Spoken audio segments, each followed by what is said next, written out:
Liddy, ready? I'll call this to order. Start off with the Pledge of Allegiance. I pledge allegiance to the flag of the United States of America and to the republic for which it stands, one nation, under God, indivisible, with liberty and justice for all. And if anybody is going to present testimony, they would just remain standing, and I'll swear everybody in. Do you all swear affirm the testimony you give today is the truth, the whole truth, and nothing but the truth? I do. Thank you. And before you call the cases, I'll introduce myself. My name is Drew Smith. I'm the Code Enforcement Special Magistrate for the City of St. Cloud. My role in these proceedings is to be an independent fact finder. I am not an attorney for the city. I am hired to be an independent trier of the cases before us. The order of proceeding will go down the agenda in the order that it's in, unless there's any changes to that order. No? Okay. And the city will present its case first.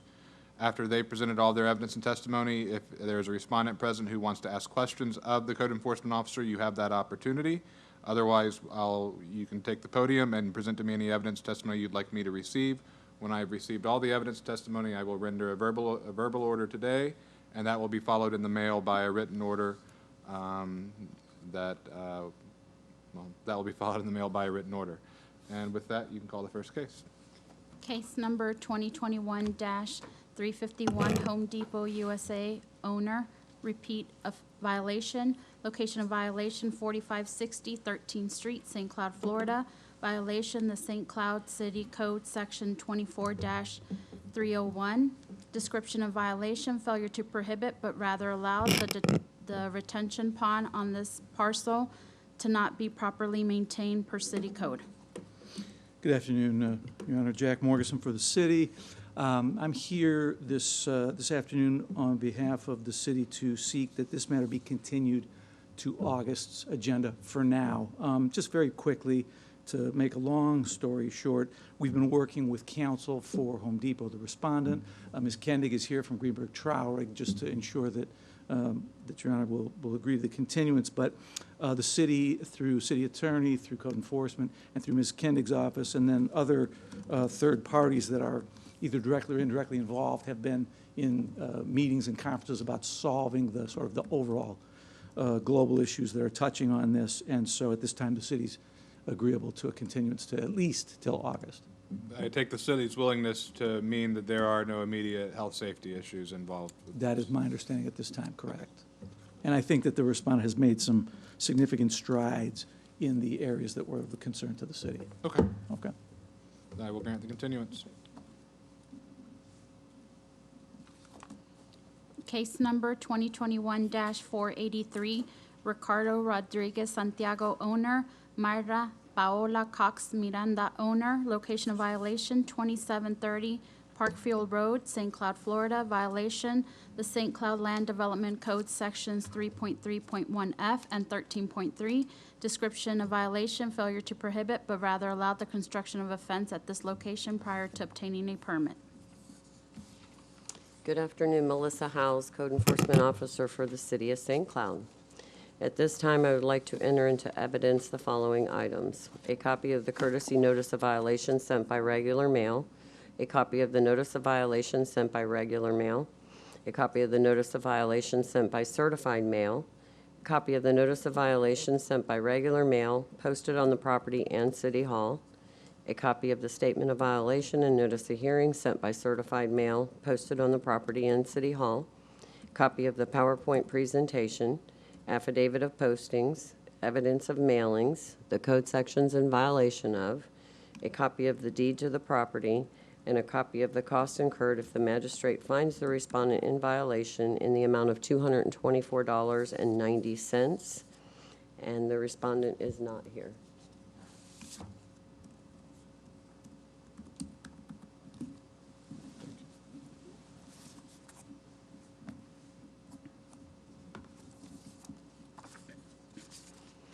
On February 25th, 2021, during routine patrol, I observed a fence at this location and no permit on file.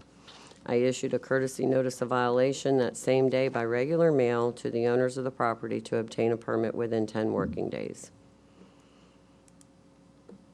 On March 9th, I checked the permit records and there was no permit applied for. I then sent out a notice of violation by regular mail to the owners of the property to obtain a permit within 10 working days.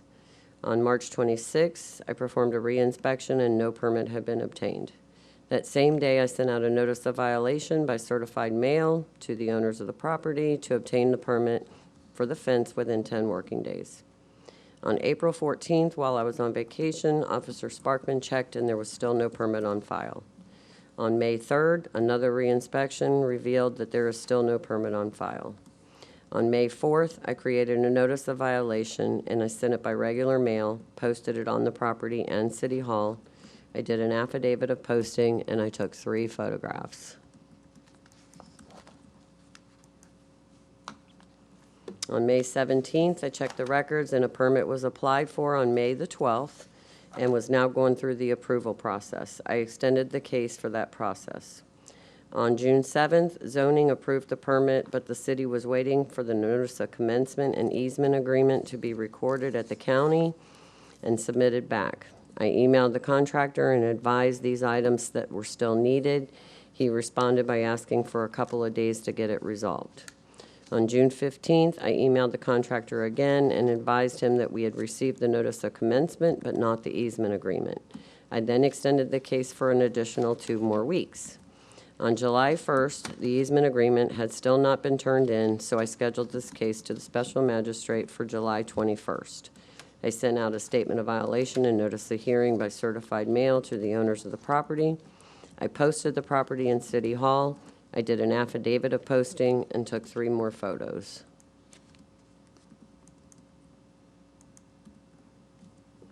On July 19th, I checked the permit records and the permit has not been obtained. The property is still in violation. It is the city's recommendation that the respondent be found in violation of constructing a fence at this location prior to obtaining a permit. I would give the respondent until August the 2nd, 2021 to obtain the fence permit or pay a fine in the amount of $100 a day until compliance is met.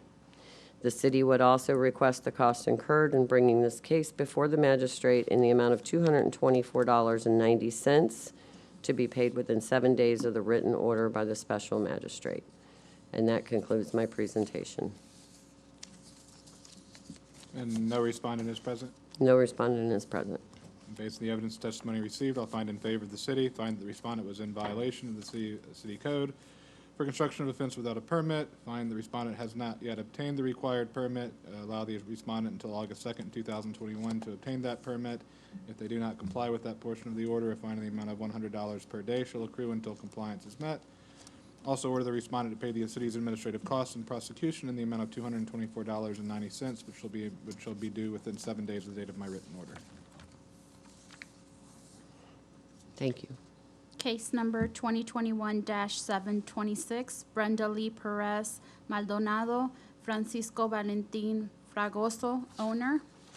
Location of violation, 3349 Wauson Drive, St. Cloud, Florida. Violation, St. Cloud Land Development Code, Sections 3.3.1F and 13.3.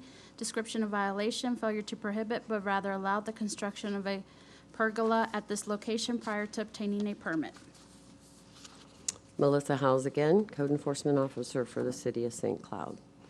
At this time, I would like to enter into evidence the following items. A copy of the notice of violation sent by regular mail. Did I say courtesy? It was a courtesy notice. Copy of the notice of violation sent by regular mail. Copy of the notice of violation sent by certified mail.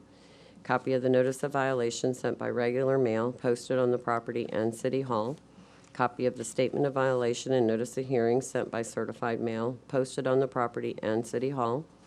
Copy of the PowerPoint presentation, affidavit of postings, evidence of mailings, the code sections in violation, a copy of the deed to the property, and a copy of the cost incurred if the magistrate finds the respondent in violation in the amount of $225.90, and the respondent is not here for this case.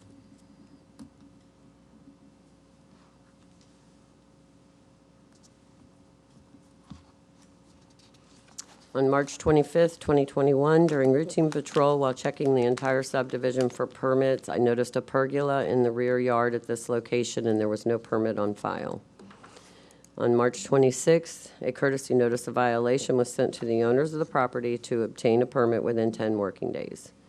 On April 19th, I checked the permit records. There was no permit applied for. I then sent out a notice of violation by regular mail for an additional 10 working days to obtain the permit. On May 5th, I performed a reinspection and no permit had been obtained. That same day, I sent out a notice of violation by certified mail. On May 24th, there was no permit, so I went out to the property and took 3 photos showing that the pergola was still there.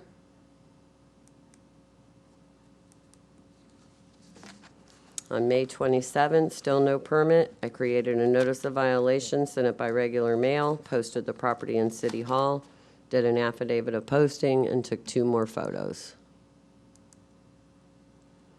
On June 15th, nothing had been submitted to the building department, so on June 16th, I sent out a statement of violation and notice of hearing by certified mail to the owners of the property. I posted the property in City Hall, I did an affidavit of posting, and took 4 more photographs.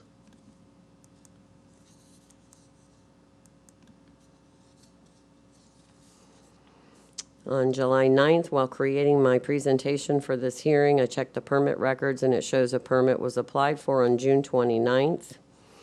On July 19th, I checked the permit records, and the permit was approved, but not paid for or obtained. It is the city's recommendation that the respondent be found in violation of constructing a pergola at this location prior to obtaining a permit. Give the respondent until August the 2nd, 2021 to obtain the pergola permit or pay a fine in the amount of $100 a day until compliance is met. The city would also request that the costs incurred in bringing this case before the magistrate in the amount of $225.90 be paid within 7 days of the written order by the special magistrate. And that concludes my presentation. So just so I understand, the only thing that's left for them to do to cure this violation is to pay for the permit and pick it up. Yep. Have you heard anything from the respondent? Not one thing. After 2 postings, not one thing. Based on the evidence testimony received, I'll find in favor of the city, find that the respondent is in violation of city code for constructing a pergola without proper permits. Order the respondent to cure the violation by August 2nd, 2021. If not cured by that date, a fine in the amount of $100 per day shall run until compliance is met. Also order the respondent to pay the city's administrative costs in the amount of $225.90, which amount shall be due within 7 days from the date of my written order. Thank you, sir.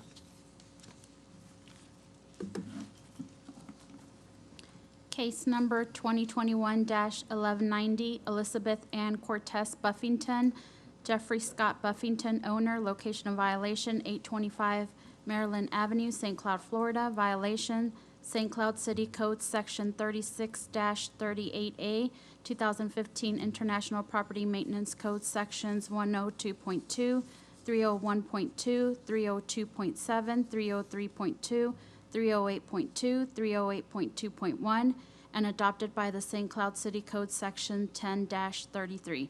Description of violation: failure to prohibit but rather allowed an accumulation of solid waste, failure to provide rubbish receptacles, the disposal of rubbish, and fencing not being maintained, and the screen enclosures and door around the pool is in disrepair, which creates a life safety issue with no proper safety barriers around the pool. Good afternoon. Diana Durbin, Code Enforcement Officer for the City of St. Cloud.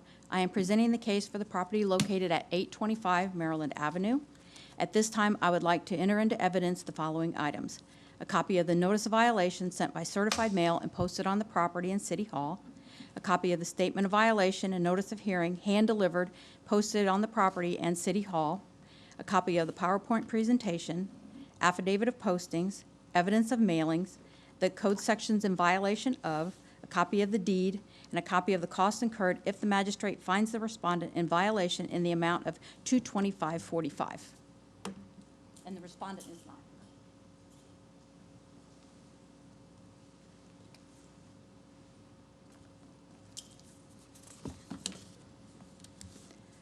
On May 26, 2021, Supervisor Sparkman and I responded to a complaint of accumulation of trash and a foul smell at this location.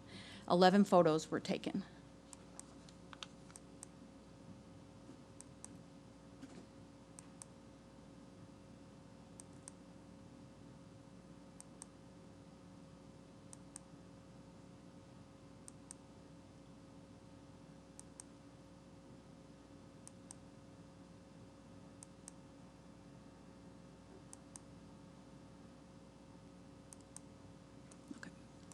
Do they reside at the property?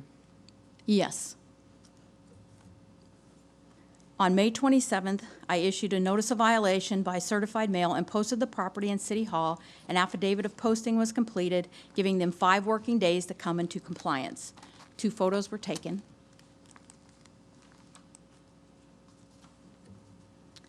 On June 7th, a reinspection was completed, and there were still piles of trash. The fence and the screen enclosure had not been repaired, and no trash receptacles had been obtained.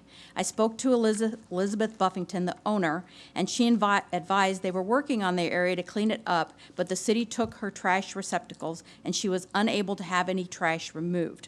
I advised her she needed to obtain active water services, and they would return the receptacles and pick them up weekly. 6 photos were taken.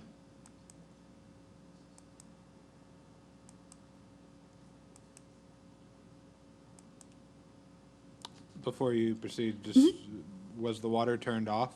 Yes, the water has been turned off since last October, I think. You can proceed. On June 8th, I hand-delivered a statement of violation and notice of hearing to Elizabeth Buffington. I posted the property in City Hall. An affidavit of posting was completed, and 2 photos were taken.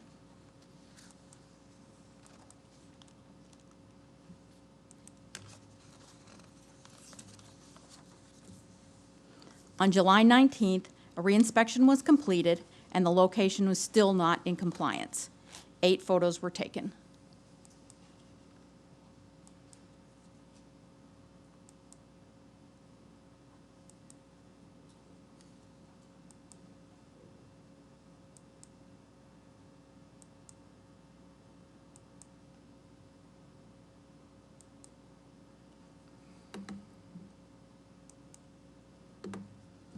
It is the city's recommendation that the respondent be in violation of failure to prohibit, rather allow an accumulation of solid waste, failure to prohibit or provide rubbish receptacles, the disposal of rubbish, the fencing not being maintained, and the screen enclosure around the pool area in disrepair, which creates a life safety issue.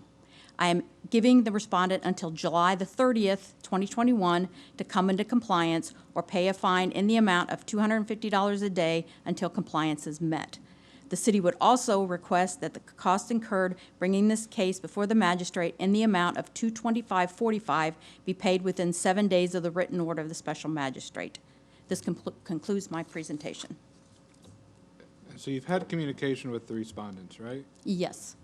Beyond the conversation about needing a receptacle to put the trash in, have they given any explanation or given any indication that they're going to fix these problems? Well, when I was out there this past Monday, they said that they were getting a large dumpster in, but every time I went there and posted it, that was the story I got, that they were going to get a dumpster.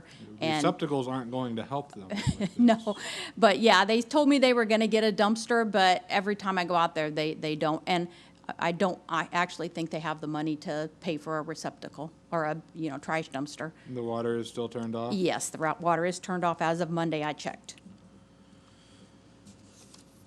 Does the city want to make a showing or argument that this is an immediate threat to health, safety, and welfare to set you up to take this to the council if you need to get that pool secured? Yeah, we would request that that be part of the finding of the magistrate. Yes. Based on the evidence and testimony presented, I can make that finding.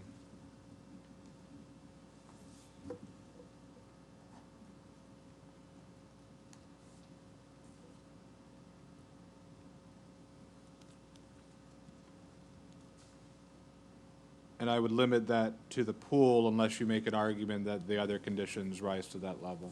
I think that's sufficient. Yeah, we're agreeable to that. Yes, yes, sir. And based on the evidence testimony provided, I will find in favor of the city, find the respondents are in violation for failure to prohibit but rather allow accumulation of solid waste, failure to provide rubbish receptacles, failure to properly dispose of rubbish, allowing the fencing to not be maintained and fall in disrepair, allowing the screen enclosure and the door around the pool to be in disrepair,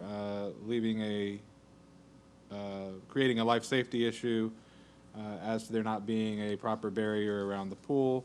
I will make the finding that there is an immediate threat to public health and safety regarding the pool enclosure, and authorize the city to take the matter to city council if in its discretion that is appropriate, to seek self-help regarding the pool enclosure. Also order the respondent to pay the administrative costs incurred by the city in the amount of $225.45.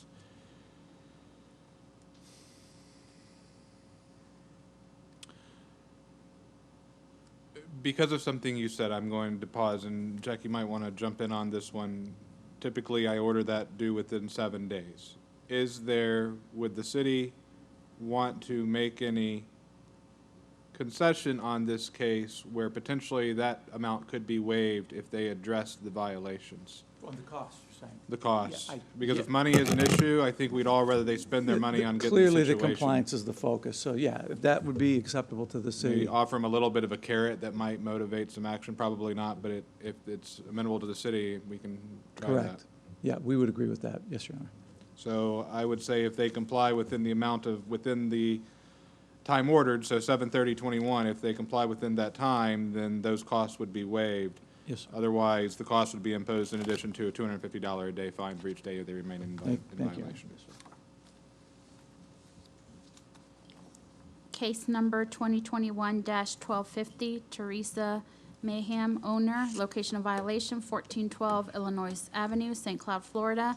Violation, St. Cloud City Code Section 24-162A, St. Cloud Land Development Code Sections 3.3.1F and 13.3, and the 2015 International Property Maintenance Code Sections 302.1, 304.13.1, and 304.13 adopted by the St. Cloud City Code Section 10-33. Description of violation: failure to prohibit but rather allowed the grass weeds to be over the height of 8 inches, while also allowing a shed to be installed prior to obtaining a permit, not maintaining the exterior property in a sanitary condition, and allowing the windows of the dwelling to not be in good repair nor weather tight. Good afternoon, Alex Miller, Code Enforcement Officer for the City of St. Cloud, and I would like to request for this case to be null pros. Please. Thank you. Thank you.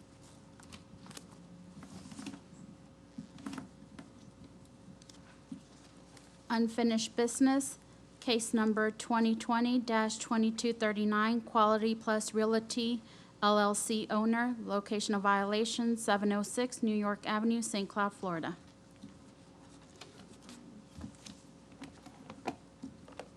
Good afternoon, Your Honor. Jack Morrison for the city. I believe that a representative of the respondent had requested, and I don't know whether someone is here for quite, yes, sir? Okay, great. The gentleman will be here to make the presentation. The only thing that I can say on behalf of the city that we understand on this case is that the property, to my knowledge, is still in noncompliance, and per the magistrate's previous order, the current accrued fine, I believe, by my calculation, is $4,900 in addition to the costs that were made part of that order. So there's nothing, to my knowledge, between the respondent and the city manager about an agreement or anything like that. So, but I know that the respondent wanted to make a presentation to you. Okay. Okay, thank you.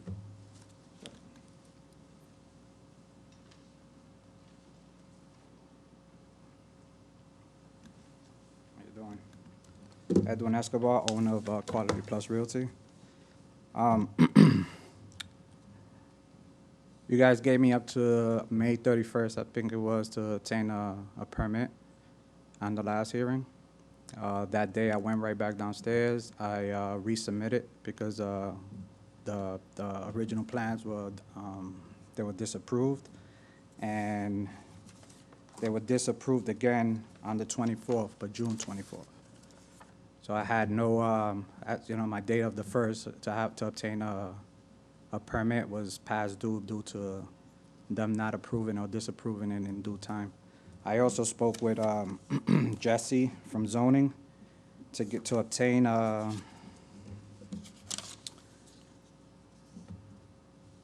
It's the pre-application meeting, and the earliest date they had was June 17th. Why was the permit disapproved? It was disapproved because of zoning. Okay, so in other words, you've constructed something that zoning does not allow? No, so Osceola County has this property as a triplex, so I was obtaining a permit for a duplex, and city code is only calling out for a single. So I was trying to go under the grandfathered in-laws, and that's where we at right now. That's what the whole pre-application meeting was for.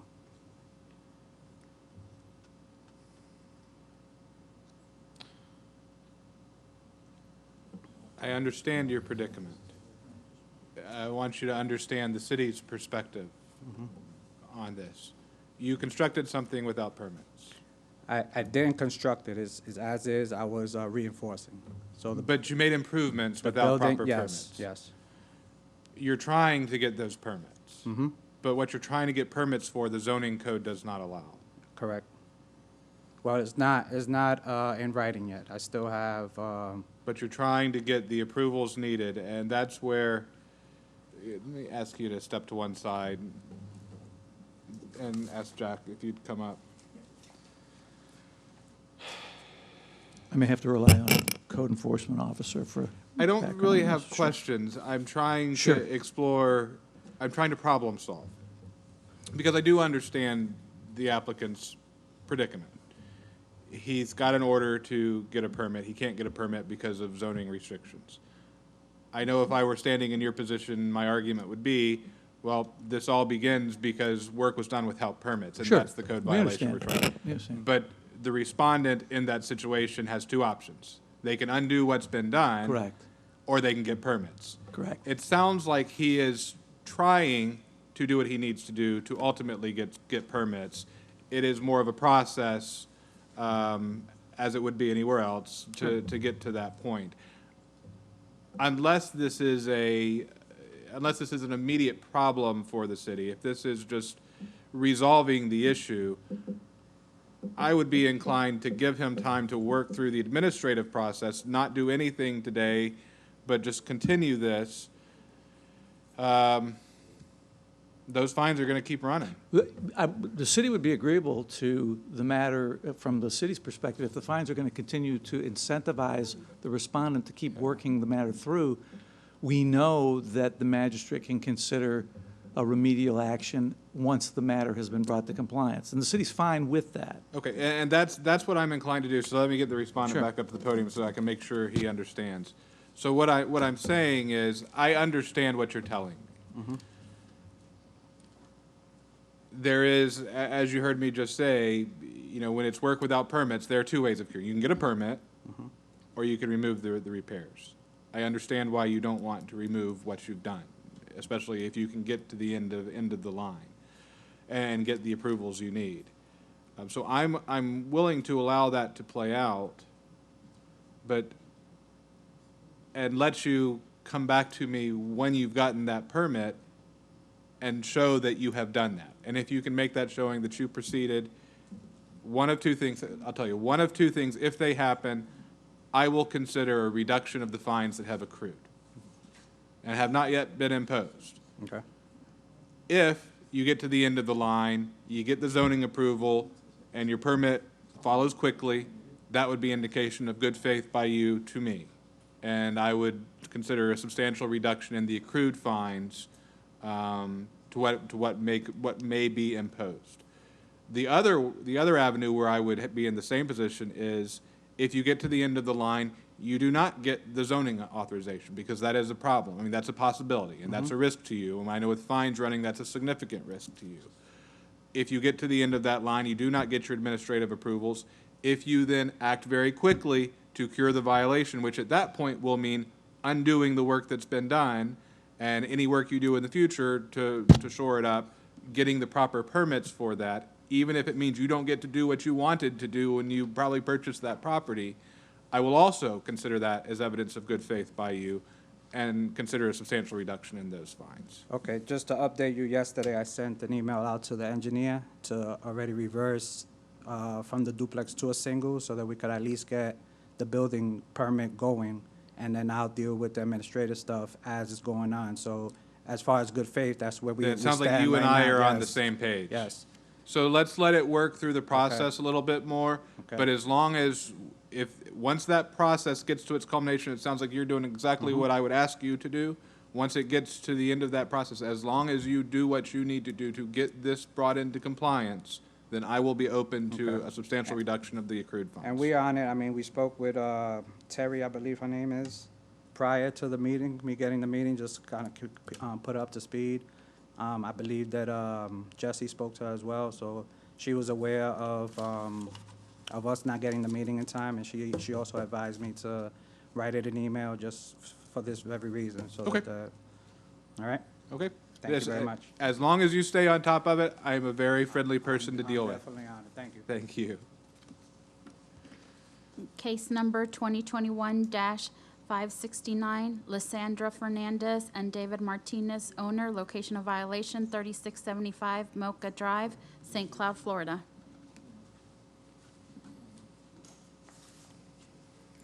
Your Honor, Jack Morrison for the city. This is the matter in which a subpoena was issued to Osceola Fence. I don't know that anyone is here for Osceola Fence. Doesn't appear that anyone is.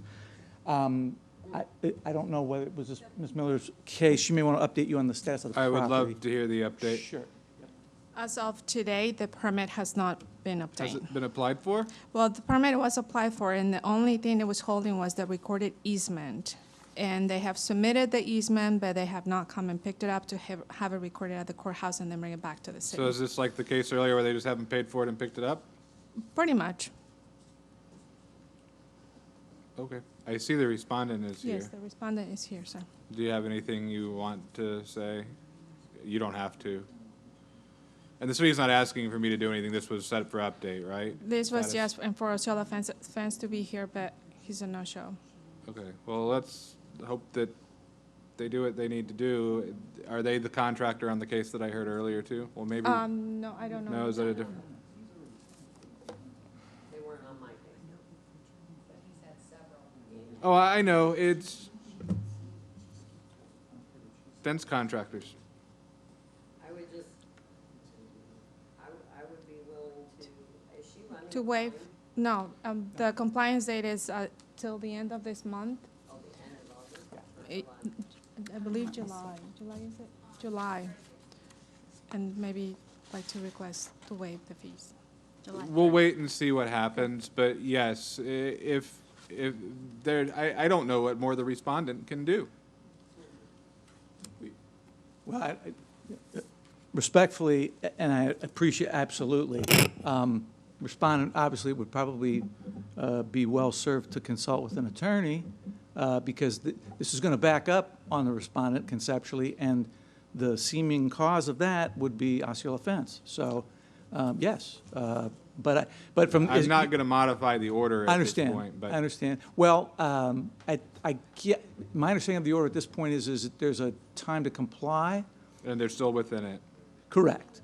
Now, is there any type of consequence in the event that compliance is not met by the time of your order? Fines will accrue. Okay. But, That and was- in that order, this okay. was one where I said I'll require the pre-imposition Massey hearing. So if there's any imposition of fines to occur, there will be another hearing set, and there'll be the opportunity to present to So- me, and I would okay, consider mitigating evidence No, I at that understand. point. But the amount's not yet been determined. Correct. Okay, understood. But we'll address that if we reach compliance and it hasn't been achieved. Okay.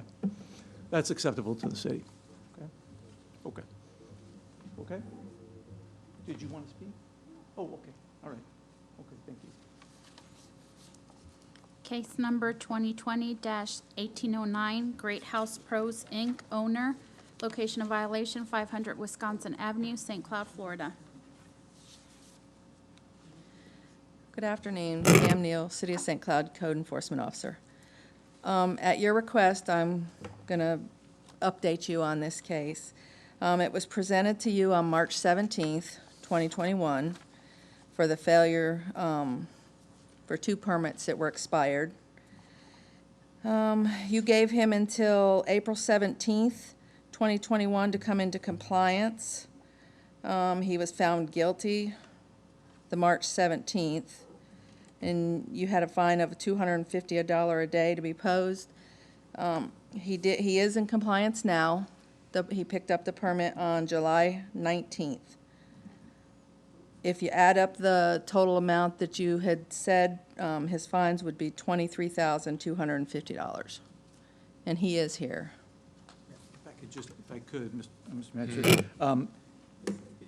the city would just, understanding that compliance, I just discovered this afternoon that compliance was achieved on Monday. But to my understanding, the respondent has not had any dialogue with the city manager. Nothing's been agreed to in terms of a resolution, nor put into a position for us to present to you. This was a sort of a sua sponte motion by the respondent. So Okay. we obviously would like the city manager to be involved in this. But, Understood. But thank you, sir. Respondent?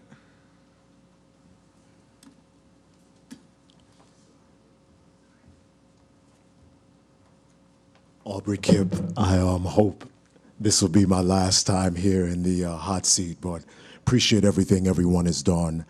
March 17th up until May 5th, I worked really, really diligently with the building department to try and bring this property into compliance.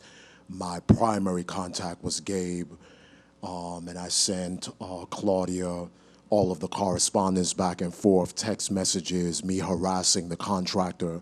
Just as a review, part of the holdup with me getting the permit was that the prior contractor, no one could reach him, and he had to have a notarized letter abating the prior permit, the expired permit.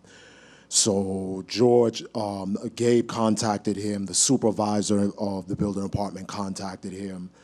By the time April 17th came, I got really desperate, so I started kind of harassing him almost daily. Finally, May 5th, we got the notarized letter. I submitted that in the documentation to you all. And then I worked with Gabe, just getting the file cleaned up, getting plans updated that we had submitted back from February.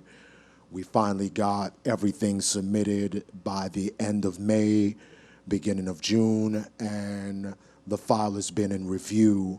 I think the last approval was on June 28th, and that was zoning. So the building plans were approved, the zoning was approved, notice of commencement was approved. Last thing to be approved was just the HVAC contractor needed to register. So I was waiting a couple of weeks for them to get registered and go through that whole process. That didn't happen. So we ended up just using CT Lilly. And that's how I was able to get it approved on Monday prior to seeing you all. I apologize for not making the last meeting. I've been in communication with Pam, and it was my incorrect understanding that applying for the permit was sufficient, not that it needed to be issued. So we did get it issued. I just wanted to let the team here know that I definitely wasn't sitting on my hands since March 17th. I was definitely aggressively working with the building department. So, and I submitted all of that to Claudia in a response. And so have you spoken to the code enforcement officers about the process for reduction of fines?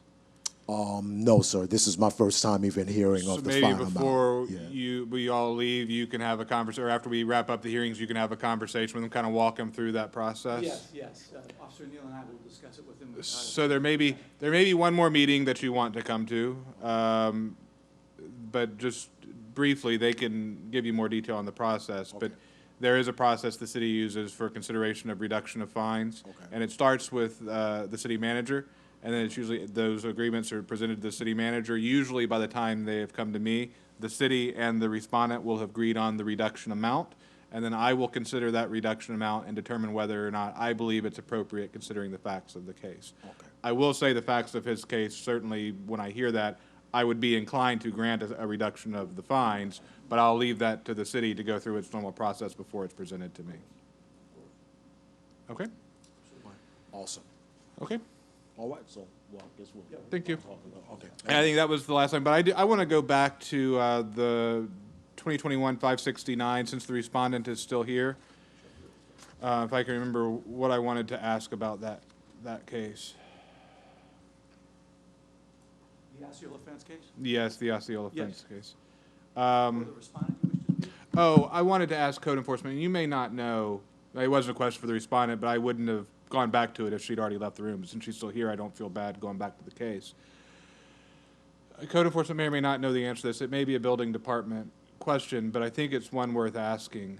If the fence company still doesn't pay for it and pick up that permit, since everything has been done, could the respondent sign off as owner builder, pay for that permit and pick it up? So what I'm gonna do today is I have the form for the easement agreement right now. I'm gonna take it down to the building department, have it fill up the form, submit it, and have it obtain this first to submit it to the building department, and then once this is done, then she probably either have to pay for the permit and then just get it issued that way, but I guess they can put this behind them, and Yes. then that may be something they can go back to Osceola Fence with. We can't advise her what to do, but, yeah.